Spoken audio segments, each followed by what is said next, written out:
Hello everyone. Today we're going to speak about the investment in 2023 in gaming sector. I have esteemed guests today. Maybe I can start with trying to know you guys. Of course. Hello everyone again. I'm Saltukhan from WePlay Ventures. I'm working like 3 years in the WePlay Ventures. We are just investing in the gaming studios, core game developer studios, and we established the WePlay in 2020. And right now we have 15 portfolio companies. All portfolio companies based in Turkey right now. But we are changing our structure. If you want, please do. Okay. I get a little bit taste while we're having the coffee. Okay. Everyone should know. Actually, we are changing our structure. Right now, we will establish some acceleration program and one digital platform. This acceleration program will be all Europe, Turkey, and Central Asia, and we will accept 30 gaming studios each per program. And we educate these gaming studios about the business part and the technical part. And these programs will take 3 months. Mm-hmm. And this program just for the pre-seed and seed stage gaming studios.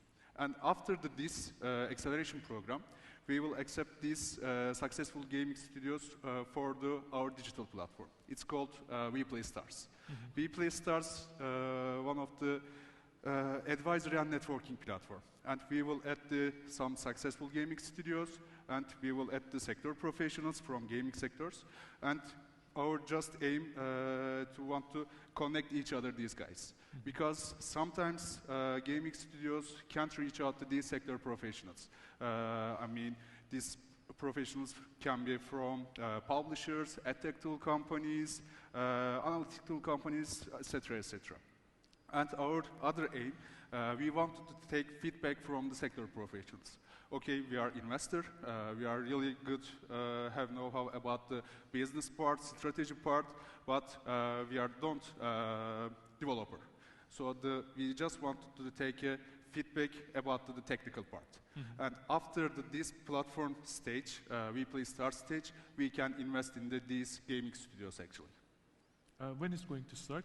When will be the first applications? Our first program probably will be June. Mm-hmm. Right now we are accepted the applies for all this region. Mm-hmm. And a lot of gaming studios apply right now, and probably we will start on June. We will stay tuned, guys. Applications are open, so everyone is welcome here today. How about Ludus? Hi all, I am Erdem. I'm working as principal at Ludus Ventures. Actually, also we are trying to raise a second fund as well, and it will be just for Turkey. And from the first one, actually, we will continue to invest on other regions. We don't have any region focus, so and we had investments from Singapore to US. So we will continue to do that one, but also from the second one, we will focus on Turkey more, and we closed 18 deals in 2 years, and we would like to do that maybe more in the next 2 years as well.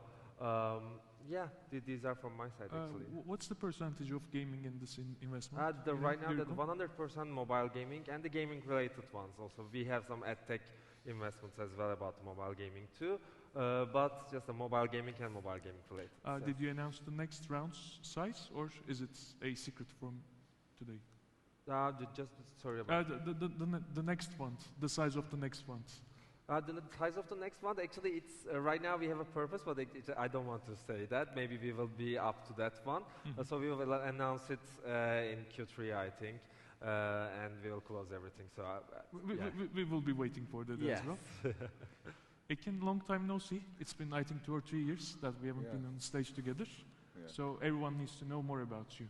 Okay, I'm Ekin Odacıoğlu. I work in Vircon Esports as an IP manager, and we're kind of trying to make our investment worthwhile in Turkey. So that's all I can say for now, I guess, about it. Makes all sense. Yeah. Thank you so much. How about you? So, my name is John, and I'm from Castrum family, and it's an honor to be here. It's an honor to actually talk with these beautiful people. Thank you for actually Hyper Games Conference family for just giving me that chance. So let me just also talk about Castrum, since you Please. also stated your companies. So Castrum is a blockchain ecosystem. Of course, our locomotive is the Castrum Capital, which is a venture capital firm mostly focused, like 100% focused on Web3 investments, since this is actually a new investment way to do the things, and it's the new generation of the money, economy, and other things like that. It's a new genre, so there are lots of risks. There are lots of things that you have to take care, for example, regulations and other things like that. It's like really, really hard to do it. And in Castrum, we have like lots of departments inside. One of them is Castrum Games, for example. We actually also develop our own products and improving and creating boot camps for people to develop themselves with Castrum Academy that we have. So we give lectures, then we actually ask for them, do you want to just go, do you want to continue? And you know what is the most important part is we're not actually saying that you have to do anything, you have to just sign something or like that. We're not actually asking anything. We're saying that, for example, you have a potential, and let's improve that potential. We're actually giving some asset support and other things. What do you need? They are saying that I need that asset. For example, game-ready asset I have to use in my game. We are giving it, and we're not expecting anything actually. We're expecting them to improve, because you know, as venture capitals in here, as esports community, as legal community, we need this game development sector to continue. So if that continues, we will all get profit from it. So, I mean, giving just $1,000 of assets is okay for us, since they will improve and we will get benefit from it all. Think about it, just getting an esports game from Turkey, like really, really having a good market cap in the world. We have esports games, but they are not actually in that. So we have lots of departments. I'm not going to go into the detail and get you bored. But I am the CTO of Castrum Games, which is actually for supporting these studios, and also we're developing our own Web3 experiments and products inside. Thank you. Thank you so much for the introduction. So it's a year. We have recession this year, we have local elections, and we have a global crisis in terms of economy, and it's really a year hard to invest things. So how do you see 2023, and what's your plans? Actually, right now, our new structure will be really useful for us, because our main focus right now is all Europe, Turkey, and Central Asia. So it means we are not a local venture capital right now, we are a regional venture capital. So it's really useful. In this way, this stuff, doesn't too much important for us, because we can invest in the other countries, we can find other good investment opportunity from different countries, so it will be really useful. And also our acceleration program, WePlay Hub, it will be really useful. We are really excited about this, because actually we use smart money model for our portfolio companies. It's really strongly, because the gaming studios sometimes need to business support, because they are really good about the technical part, development part. They are really good developer, but sometimes the company management is a different job. The HR process, legal process, it can be really different. So when we invest in the one gaming studios, after 2 or sometimes 3 months, we are supported these guys about this process. And also at the same time, it means time wasting and the money wasting. So in this way, our acceleration program, it will be really useful, because first we will educate, we will accelerate these gaming studios, and after that we will invest in these guys, and in this way we don't waste the time and the money in this way. So we are really excited about this. And also this acceleration program will be one of the biggest acceleration program in Europe.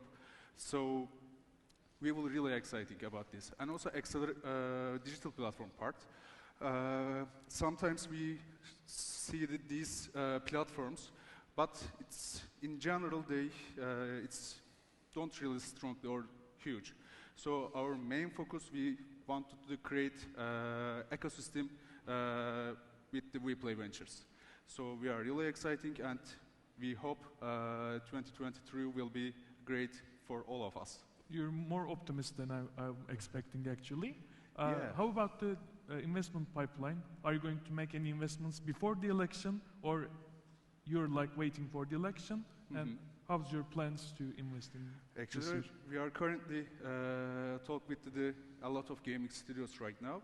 Just the acceleration program part took a lot of time about this part. So we work on it with this program, but almost done. So right now we are talking with a lot of gaming studios.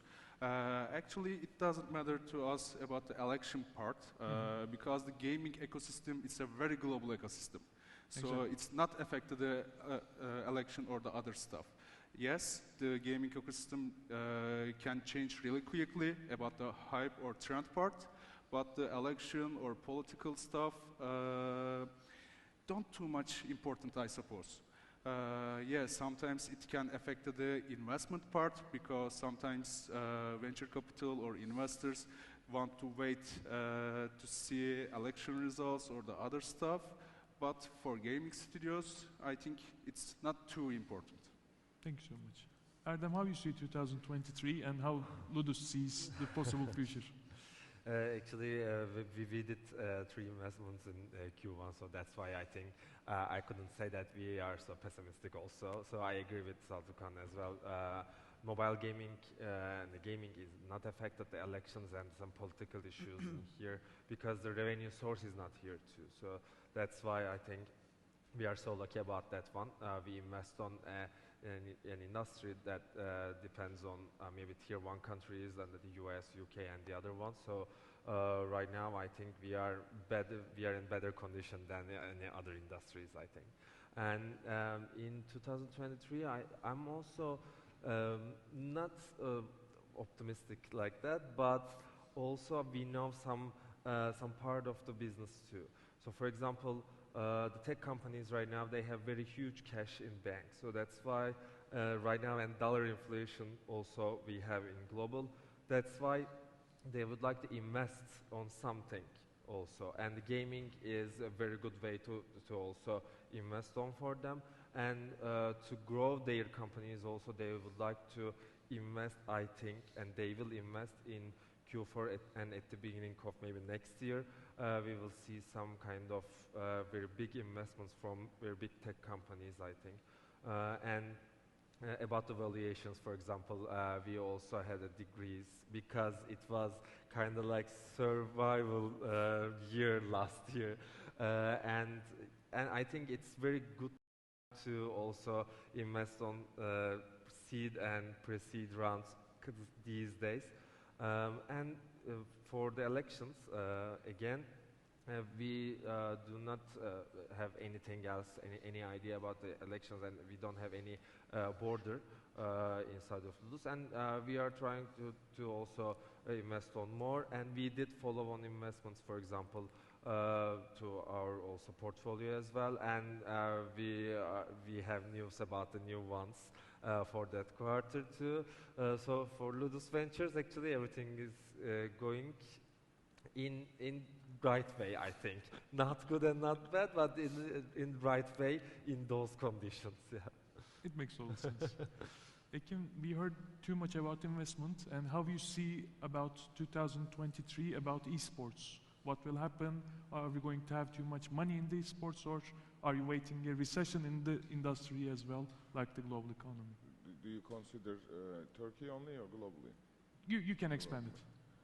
I see it as in 2024. I think, as Erdem said, that there will be some big investments because there are now happening in the AI technology, as you all know, and it's growing fast, and its growth rate is almost projected to 40% in 4 years, which I think this will be integrated at least 10%, 20% into the gaming area, and also maybe some esports area, but I don't know if that's feasible for esports to integrate the AI, but for gaming, definitely. There are some examples from NetEase, Justice Online too, and they're trying to prompt the game with ChatGPT or other AIs to actually make an immersive experience for the player and more reactive kind of a gameplay. But I think the AI part will be the significant part of this investment rally. And of course, gaming always gets the investment, and there's no stopping it, I know. But in the esports part, for the question, is esports is kind of in the construction of the culture, I guess, because there are some obstacles in the way, and the prime time, the first expansion, got in the past for us, and now we wait for the second wave, right? And the second wave, I don't know if it's going to come like this routine, like with this routine, but I think maybe there are some implementations that would actually bring that hype into esports once more. But I think there's the genre problem, which is like MOBA is the grandfather genre now, and FPS is like the same. And yeah, so some games like Valorant try to do the mix-up genres, like with hero shooters and FPSs and everything else, but I think the genre is now stuck at some impasse now, you know, and the audience, you know, the esports just consists of the audience for me, and if there's no one to watch it and enjoy the view, then there's no esports, because it's kind of an entertainment sector, and if you think about it, you gotta give them more than they used to, you know, because it's like 12 years in MOBA now and FPS, and it's getting boring, and the numbers are dropping down so fast, and you couldn't even like imagine 2020 it was 2 million people worldwide except China, and now it's like, I don't know, 500, 600K people. It's a drastic drop for me, and I think that's the genre problem. I mean, the game developers should be able to make more competitive games in different mixed-up genres, or maybe some original genres, because this is needed, I think, in the esports scene now. So I think we are already in the recession for esports. I mean, not recession, but a still water kind of position, I guess. Thank you for the good overview. And additional in Web3, we have the bull markets waiting for the bear, hopefully. Well, first of all, let me just tell you one thing about it. Please do. So crypto market is right now like, yeah, maybe Bitcoin prices right now a little bit better, but you know, FTX crash, Silicon Valley Bank issues. No. There are lots of things happening at the crypto side. That is actually possible. That is actually like, we should be seeing these events as they can happen. For example, we can see some crisis in Web2 games, right? But they won't affect that much. If they affect that much, then we will be talking about an economic crisis or something like that. Since Web3 is a new environment, since Web3, yeah, maybe it is an old technology, like we can say, for example, 10 years. We don't know when it invented really, actually. Maybe it invented like 20 years ago and came to our life like with Satoshi Nakamoto username. But, you know, actually, this technology is really powerful. And I know that most of the people think that there are lots of bad projects inside. That's right. And luckily, we are actually catching the good projects inside and profitable ones, actually. That's really important, actually. In Web3, becoming a trader or venture capital is risky, but if you know what is what, and if you just like collect the data correctly, you can be successful. In 2023, we're actually more like optimistic for 24, not for 23. Yes, maybe there will be that hype in 23. That's okay. It can be happening. But when we look at the games, when we look at the teams, for example, I'd like to actually give an example for that.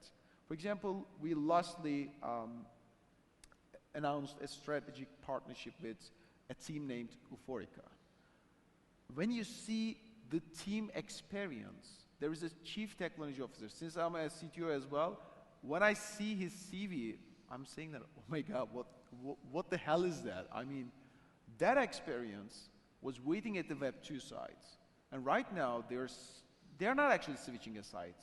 There won't be any Web2 or Web3 in the future. There will be like decisions. For example, you can create a game that is actually running with the payments. For example, I can give Electronic Arts as an example. But there are some games like, for example, Witcher, right? So you are only paying for once. So we won't be actually selecting a site like Web 2 and Web 3. I'm coming back to question. The thing is, we are starting to see more experienced teams. I mean, like people from like, how can I tell you that? I don't want to actually tell the company names, but they're actually like working at top tier companies that we are talking like NASDAQ 100 or something like that. So I'm believing that, we're seeing that actually, not believing only. We're seeing that more experienced people are coming to Web3 sites, and I can say that 24 will be like, people are saying, buy Bitcoin days, but it's not the point actually. Knowing what blockchain is and improving it is really important, and I'd like to also thank you for WePlay Ventures for actually creating these programs and other things as well. I would like to actually thank everybody in here for improving this actually web game development and other things like that. So as far as I can tell, that is it. And if you would like to actually see Castrum, like what Castrum did in 23, you can actually take a look at the projects. We actually invest on projects like ChatGPT, sorry, ChainGPT. ChainGPT is like, you can actually create smart contracts with artificial intelligence. And that project gone crazy. It was actually, I don't know if I am telling you wrongly, it went like 400x, and it was like mind-blowing. Everybody was talking about ChainGPT and other things like that. We need to see projects like that. And we need to see projects that are providing help like these projects. So as Castrum, to be honest, in that market, like Web3, everybody is like, oh my God, what is happening? Everywhere is on fire. We are on our route, we're on our way. But the thing is actually, in Web3 part, we shouldn't actually say like, it will be good in 23, it will be good in 24. We should be saying that when we will get the good projects. Without the good projects, we will get like balance all the time, and it will just explode. So that is my actually thought about it. Thank you so much. Actually, I was expecting a more pessimistic point of view, but everyone's really optimistic today. So in the first quarter, we have some investments. Probably we don't have too much in the second and the third. And we're all waiting for the last quarter and the last next year. So hopefully it will be better. Any closing remarks before we go? Saltukhan? Sorry. Any closing remarks? Any tips, any advices before we leave? Yeah, actually, John said really important things about especially the team part, because the team experience, team know-how, it's really important. When we want to invest in the one gaming studios or one startup, firstly, we just look to the team. Team's know-how, team experience, it's really important, because if the startups want to live long-term, the team experience and team know-how is really important. Because the gaming ecosystem or market situations always can change, and the team always can adapt to this changing, these new trends and the other stuff. For example, we invest in the all platforms, mobile, PC, console, Web3. It doesn't matter to us, because always this genres, this platform situation can change. And we just wanted to see this team can adapt to this changing situation. For example, hyper-casual. Last year's hyper-casual genre, the boom, let's say. Yeah, exactly. And we saw that the one group, it's just focused the hyper-casual part, and the hyper-casual going down, all of them boom. And the other part, if the gaming studios have plan B, plan C, so they can survive this situation. So it's really important. And also, for example, hyper-casual part, they can just focus about the retainer payment from the publishers. They don't make the different things, different plans, so it's not useful. for the gaming studios. So always the gaming studios have to make a plan C, plan B, plan D like that, because it's really useful. Sector and market always can change, so they always can adapt to this situation and always make the alternative plans. So adoption and survival, they are the key. Yeah. Any closing remarks from your side? Actually, I agree with Saltukhan, and I would like to add something too, so especially on the mobile gaming part, actually. From the last year to this year, actually, we saw many studios that they would like to also expand their business from hyper-casual to casual. Some of them, they would like to kill hyper-casual and directly jump on the casual as well. Some of them, they would like to also trying to do those ones at the same time. They start calling it hybrid, I guess. Yes, hybrid. The hybrid, and for example, some of them, they would like to also work with publishers for hyper casual, and they have another team that they develop the casual one as well. A project, for example, they are working on. And I think the most important thing is in that one, they need to plan everything so clearly, and they need to also complete the requirements of what they would like to do. So, for example, if you are a hyper-casual studio and you are working with a publisher, possibly actually you don't have any muscle about the UI strategy, for example. So you need to complete that one, and with a co-founder or something else, I'm not sure how, and I don't want to give a tip about that directly. Please do. Please do. But for example, if you would like to also do a casual game with high LTV, of course, you would like to maybe 99% do self-publishing, and that's why at the beginning of your journey, you need to complete something about that one. So we see many studios, they don't have the requirements 100%. That's why they're on the round, but actually they shouldn't be at the round. So it's also a bit worried about their reputation as well. For example, in 3 months, they also not. Also, in that part, as an investor, we said that okay, this studio they don't have experience on that part from creative or UA or maybe development as well. So I just would like to say that please complete everything, and also doing your round in the right time for pre-seed and both seed too, for example. So we need to plan more and grow our muscles to make sure we will adapt in this year. Ekin, any closing remarks on your side? Any advices, any tips? Yeah, I would like to add on what John said, because he actually pointed out a really good spot, and that is there's no difference between Web 3 or Web 2. It's just operational differences and economic and finances and blah, blah, blah. And to the end user, it's just a game, right? In the end of the day, if you have fun playing this game and if the genre is fine for you, it's just a game. No one thinks about how you pay, how you incentivize or whatever. And I think it's very important part, because in the gaming area, we forgot something really important, that the leading esports game now is, the genre is MOBA, right? And it was demanded by and produced by the community, not any publisher, not anything, not anyone. So it's like, I think Web3 should be able to adopt these kind of approaches by just not ignoring the community's demands, because this is always a demand-supply position, and we always have to supply that demand, and there's no other way around. And if the community wants something, they will get something, you know, like there's no stopping them, and the numbers are so high, and the privilege is so high, so it's like so ignorant to just let it go like that and try to enforce something upon the community by just not by just aiming the money. You know, I'm just trying to say that the money is in the secondary place, I think, for the community, and if you put it in the first place, then the community will react badly, negatively to your approach, and we saw many examples of it and some good examples of it. So yeah, I wanted to add on it because it was a very good point, though.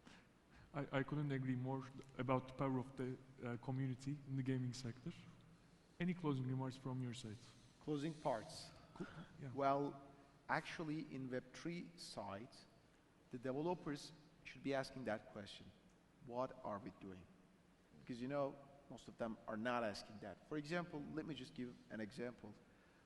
In one session that I attended, like, it was like 3 months ago or something like that, one young student asked one question. I'm playing League of Legends right now, and why should I use NFTs as my skins? Because I can sell this account to someone else. The people started from talking things like, I mean, if there will be a war, you can sell your NFT or something like that. I think these are not the main topics that we should be focusing. If we are talking about non-fungible token, then we should be saying that this is your NFT, for example. If something happens in the world, you can affect that item.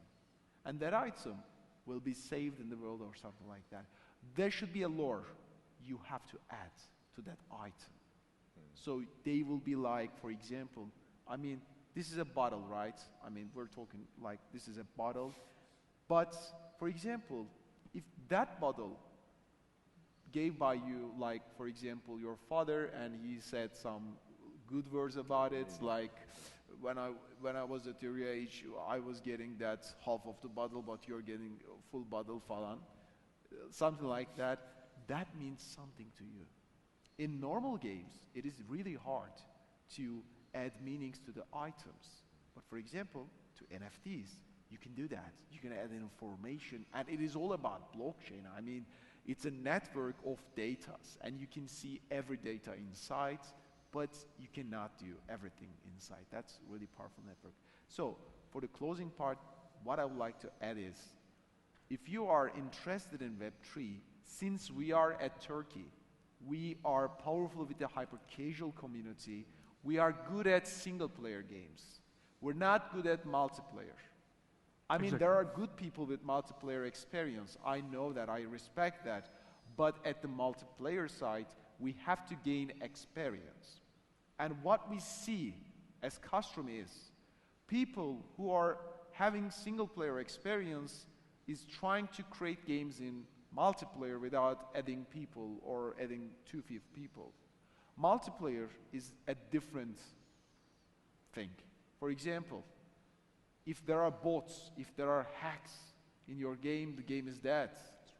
You cannot actually convert it because you have to change all the code base. You have to add things like that. So the thing that I'm trying to say is you should ask 2 questions to yourself.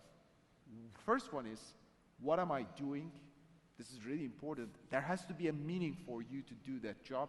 And the second one is, am I capable of doing that? Since we are at the single player part for too long, then we have to actually improve ourselves. So I'd like to also thank for AVS for games like Cloudflare, because they gave so many good inspects. And I would like to thank all 4 of you for actually making this moment enjoyable for me. Thank you. Thank you so much. Saltukhan, thank you so much for being here. Erdem, Ekin, Can. Likewise. This is the end of our session. We don't have too much extra time for the questions, but all of the speakers will be out there in the coffee session. So thank you so much. Thank you.